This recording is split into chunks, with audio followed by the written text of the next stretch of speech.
Members of the Dibrugarh University authorities, esteemed colleagues from different academic departments and Center for Studies, administrations, invited guests, and members from media, and the dear students who will be conferred their degrees today.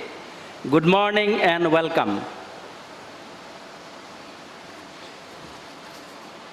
It is my privilege to welcome you to the 20th convocation ceremony of Dibrugarh University. It is a privilege befitting this great occasion of the convocation of our university to have among us Honorable Governor of Assam and Chancellor of Dibrugarh University, Professor Jagdish Mukhiji, and Honorable Chief Guest, Dr. G. N. Sastry. We extend our warm welcome and express our gratitude to you for gracing this occasion. The university is highly pleased and feel privileged to confer the degree of DSc and D.Litt honoris causa on two distinguished personalities, Dr. Jagadish Mahanta and Dr. Lakshahira Das, respectively.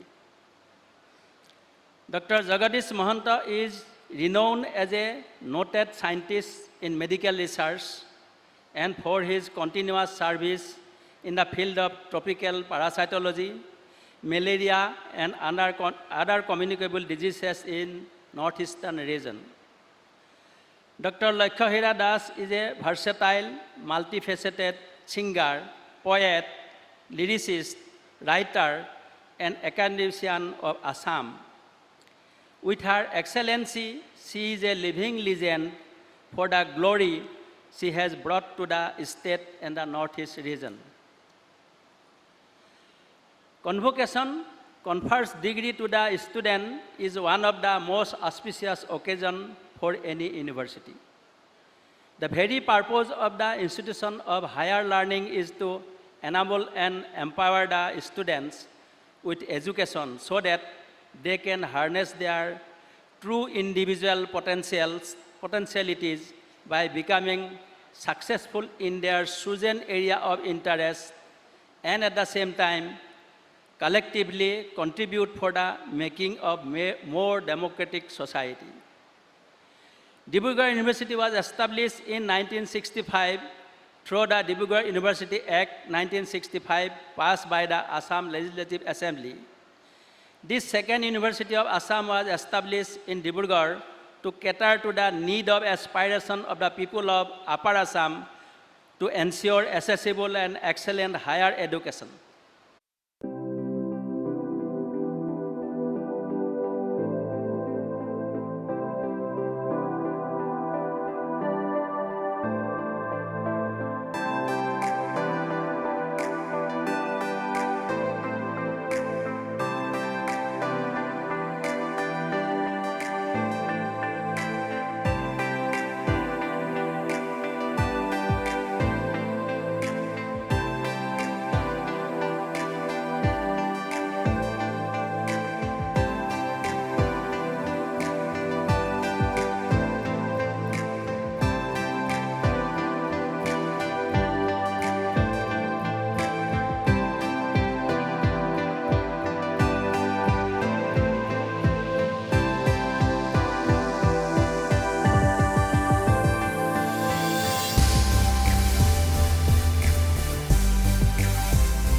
worthy of the same. I now request that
and Professor Senapati of Department of Mathematics.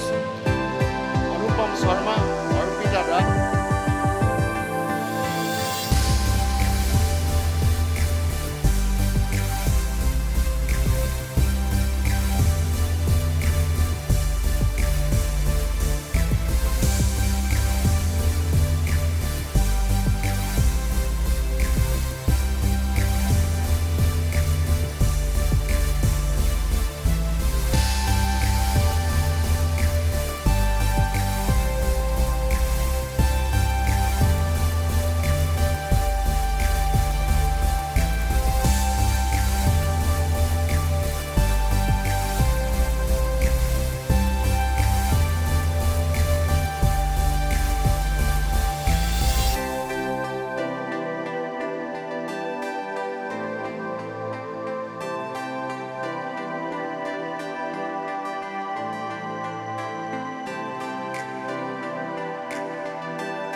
Anthony Sharma of the Department of Applied Geology, Ajay Lal Datta, Amarjit Rajbangshi, Bhaskar Jyoti Soikia, Soyanika Bora, and Tapan Jyoti Gogoi of the Department of Petroleum Technology, and Rituraj Neog of Center for Studies in Geography for the award of the degree of Doctor of Philosophy, and pray that they may be admitted.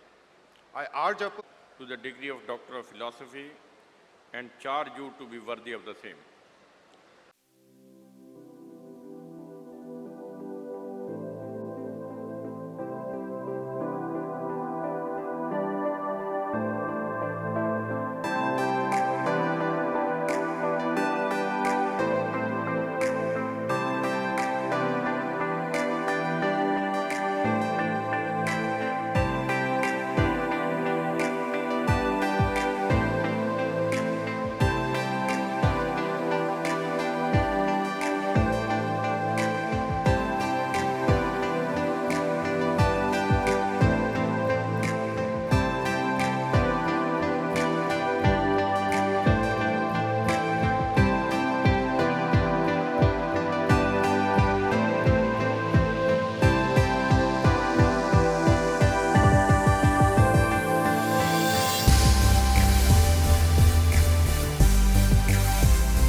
Thank you, sir. আজি ডিব্ৰুগড় বিশ্ববিদ্যালয়ৰ ২০তম দীক্ষান্ত সমাৰোহ হৈছে আৰু এই দীক্ষান্ত সমাৰোহখন এতিয়া সঞ্চালনা কৰিছে অসমৰ মাননীয় ৰাজ্যপাল আৰু ডিব্ৰুগড় বিশ্ববিদ্যালয়ৰ আচাৰ্য প্ৰফেসৰ জগদীশ মুখী ডাঙৰীয়াই। আৰু আজিৰ এই কনভোকেশ্যনত এই দীক্ষান্ত সমাৰোহত আমি দুগৰাকী ব্যক্তিক ক্ৰমে ডিলিট আৰু ডিএছচি অনাৰিছ কজা ডিগ্ৰী প্ৰদান কৰা হৈছে ডিব্ৰুগড় বিশ্ববিদ্যালয়ৰ পৰা। ডিএছচি ডিগ্ৰী প্ৰদান কৰা হৈছে অনাৰিছ কজা হিচাপে এগৰাকী প্ৰথিতযশা বিজ্ঞানী, আমাৰ সকলোৰে চিনাকি ICMR RMRCৰ ভূতপূৰ্ব আমাৰ সঞ্চালক ডক্টৰ জগদীশ মহন্ত ডাঙৰীয়া। আৰু ডিলিট অনাৰিছ কজা ডিগ্ৰী প্ৰদান কৰা হৈছে প্ৰথিতযশা সংগীতজ্ঞ গীতিকাৰ সাহিত্যিক ডক্টৰ লক্ষ্যহীৰা দাস ডাঙৰীয়ানীক। আৰু আজিৰ এই ২০তম যি দীক্ষান্ত সমাৰোহ হৈছে ইয়াত প্ৰায় ২৯,৫৫৯জন ছাত্ৰ ছাত্ৰীক মুঠতে ডিগ্ৰী প্ৰদান কৰা হৈছে একেবাৰে স্নাতক পৰ্যায়ৰ পৰা PhD লৈকে। ইয়াৰ ভিতৰত ১৯৬গৰাকী PhD ডিগ্ৰী হোল্ডাৰক আমি আজি ইয়াত চাৰ্টিফিকেট প্ৰদান কৰা হৈছে তাৰ লগতে 163 গৰাকী শিক্ষাৰ্থীক এমফিল ডিগ্ৰী প্ৰদান কৰা হৈছে Right over the 20th convocation of Dibrugarh University today. Dibrugarh University has completed 57 glorious years of imparting knowledge and conducting research of the highest standard in the northeast of India. Since 1965, Dibrugarh University, the second oldest state university, has been relentlessly striving to achieve academic excellence in all fields of study. Situated in a region of immense ecological and ethno-cultural diversity, Dibrugarh University is blessed with the potential for creating excellent human resources to harness the natural resources of the region. Today, as Dibrugarh University celebrates its 20th convocation, I congratulate each and every graduate who have worked hard to attain their degrees. Convocation is a day to celebrate the years of hard work and dedication that learners have put in. On attaining their degree, students are equipped with the necessary skills to take up employment. The vision statement of Dibrugarh University envisaged imparting such value-based education, and the university is doing this by focusing on developing human resource by integrating knowledge, skill, human values, and compassion for a better world. Father of the nation Mahatma Gandhi said, "The best way to find yourself is to love yourself in the service of others." It's my earnest hope that knowledge imparted to the students by the university will motivate them to contribute to nation building in a big way. As we all celebrate 75 years of the India's independence, it is time that we begin to prepare an elaborate roadmap for the future. The pandemic affected our lives in an unprecedented way. Now, as we are resolved to start our lives with renewed vigor and purpose, it is necessary that the introspect deeply on our priorities. We need to find ways in which we can make ourselves self-reliant, that is Atmanirbhar. As we celebrate Azadi Ka Amrit Mahotsav, it's time that each of us take the pledge to work for nation's advancement. In this context, I feel that the National Education Policy 2020 is a step in the right direction. It is the much needed reformation designed to address the needs of 21st century. The National Education Policy 2020 focuses on key reforms in higher education that would enable the next generation to compete in the new digital age. This policy comprehensively outlines the vision of India's new education system. It focuses on 5 pillars: affordability, accessibility, quality, equity, and accountability to ensure continual learning, thus providing quality education and creating lifelong learning opportunities for all forms is the thrust of the National Education Policy 2020. However, some festering problems require urgent attention. A major challenge for higher education institutes of India is devising ways to increase the skilled workforce in the country, which at present is tremendously behind many other countries. India is faced with the challenge of great proportions, as only about a tenth of the total workforce of the country has undergone skill training. Therefore, increasing the skilled manpower of the country has become a strategic priority for the country and for education institutions in India. It's imperative that institutes of higher education find ways and means to integrate conventional education for knowledge creation and dissemination of skill-based education, which is indispensable for the much needed human resources for the emerging sectors. Our national education policy and its thrust towards the skill-based curricula will provide the impetus for skilling our young generation so that they become competent workforce and contribute to the nation building in the 21st century. Equally important for our nation is the issue of social inclusion, especially of the underprivileged classes into higher education. Inclusion of the hitherto marginalized sections into higher education has remained a challenge for the Indian society and needs to be overcome in order to harness the full potential of these sections. Moreover, the inclusion of the girls in higher education needs to be stressed. It is heartening that Dibrugarh University has more than 60% of its students who are girls. Gender sensitization and awareness of the sexual harassment is another area which needs to be emphasized at all levels of the education. Our universities must strive hard to impart quality education through timely re-evaluation of existing curriculum to make them more relevant and sensitive to the need of the time. Institutes of higher education should also be the vanguards in the fight against social evils like witch hunting and dowry, and these institutions must create awareness among the population through extension activities.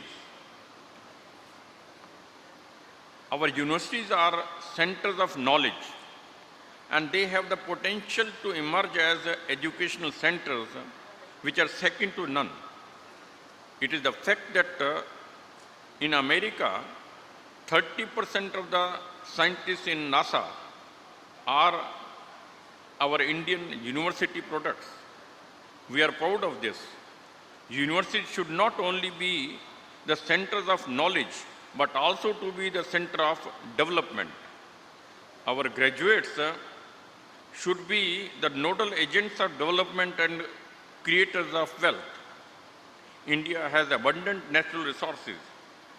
There must be a dialogue between industry, commerce, trade, and the universities.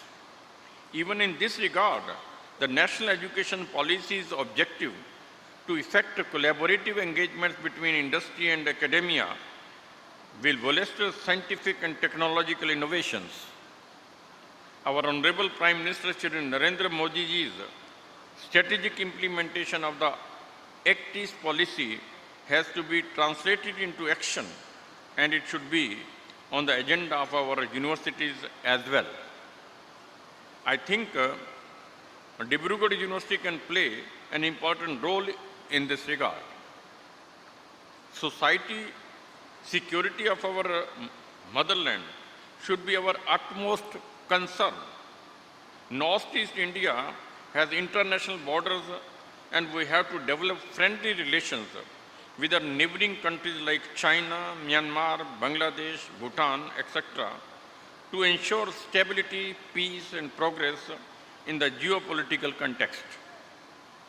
Our universities can chalk out programs of cultural and intellectual exchange between these countries, their universities, and their people for developing friendship and peace.